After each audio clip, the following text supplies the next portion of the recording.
Friend, আমি part 2 নিয়ে চলে এসেছি। দেখতেই পাচ্ছ আমি কোথায় এসেছি না, নৈহাটি বড় মায়ের কাছে। দেখতে পাচ্ছ এখানে আমি ডালা কিনতে চলে এসেছি। আর আমি গেটের ঢোকার মুখ থেকে আমি ডালাটা কিনছি এই কারণে যে ভেতর দিকে যত যাব তত ভিড়, তার জন্য আমি বাইরে থেকেই কিনছি। দেখতে পাচ্ছ আমার ডালাটা সাজানো হচ্ছে,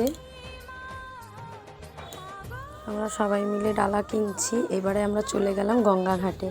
গঙ্গাঘাটে আমরা ছেলেকে ন্যাড়া করতে বসে গেলাম এই কারণেই যে গঙ্গায় একটা মানত ছিল আমাদের, সেই মানতটা এখন আমি দিতে এসেছি। দেখতে পাচ্ছ গঙ্গাঘাটটা জোয়ার ভাটাতে এখন জলটা কমে গেছে, যত বেলা বাড়বে তত জলটাও বাড়বে।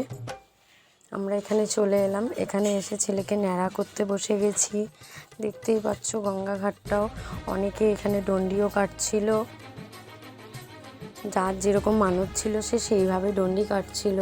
এখানে প্রচণ্ড ভিড় ছিল। 7টার সময় আমরা এখানে পৌঁছে গেছিলাম নৈহাটিতে। এসে দেখছি বড় মায়ের মন্দিরের গেট খোলা হয়নি। আমরা তখন গঙ্গাঘাটে চলে এলাম ছেলেকে ন্যাড়া করতে। তো তোমরা আমাদের সাথেই থাকো, দেখতে থাকো সারাদিন আমার এখানে কেমনভাবে কি করে সব কিছু করে কাটে, তোমরা দেখতেই পাবে। দেখো ন্যাড়া করা হয়ে গেছে। এবার আমি আমার দিদি আমার ছেলে চলে এসেছি গঙ্গাঘাটে ছেলেকে স্নান করাতে। এখানে দেখো আমি চুলটা জলে ভাসিয়ে দিচ্ছি,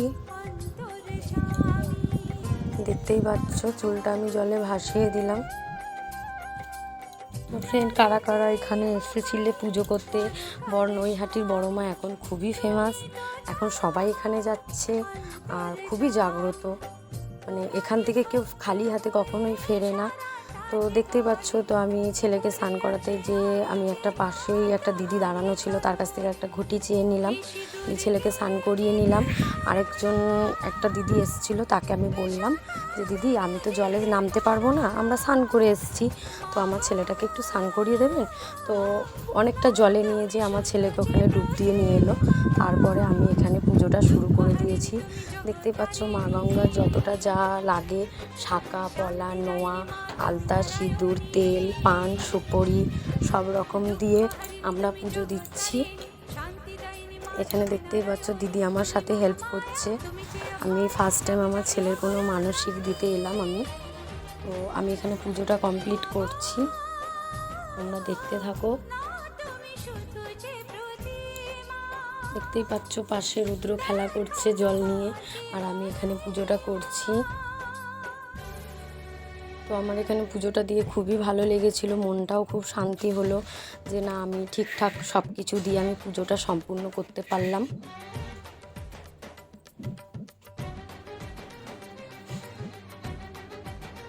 তো বন্ধুরা, আমাদের পুজোটা প্রায় হয়ে গেছে, এবার আমরা এখান থেকে চলে যাব।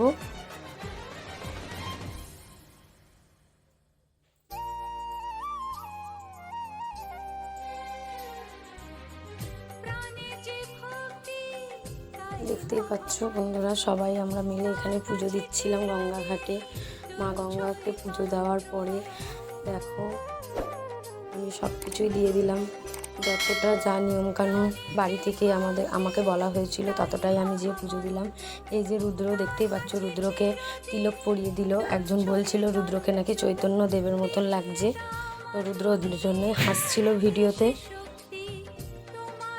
তো আমাদের এই গঙ্গাঘাটের এখান থেকে আমাদের এই মন্দিরের লাইন পড়ে গেছিলো, বড় মায়ের মন্দিরের লাইন। প্রচণ্ড ভিড় ছিল, যত বেলা বাড়ছিল তত লাইনও আরও বেড়ে যাচ্ছিল। আর প্রচণ্ড, আমরা যখন এসেছিলাম তাও প্রায় রাস্তাটা ফাঁকা ছিল।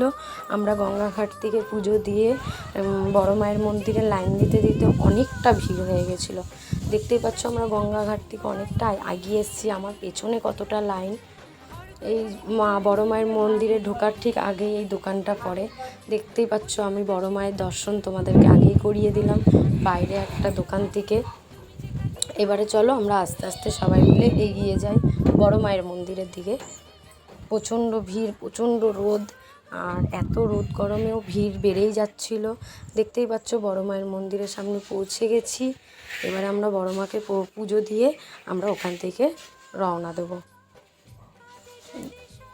আমরা প্রায় মন্দিরের সামনে চলে এসেছি। এই যে বড় মায়ের মন্দিরের সামনেই আমরা পুজোটা দিয়েছিলাম, বড় মাকে সামনে থেকেও দেখলাম, খুব ভালো লাগলো, বড় মায়ের কাছে মনোকামনাও পূর্ণ হলো।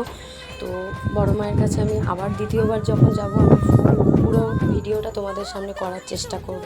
বাই বাই ফ্রেন্ড, আমার এই অবধি ভিডিওটা আমি করেছিলাম।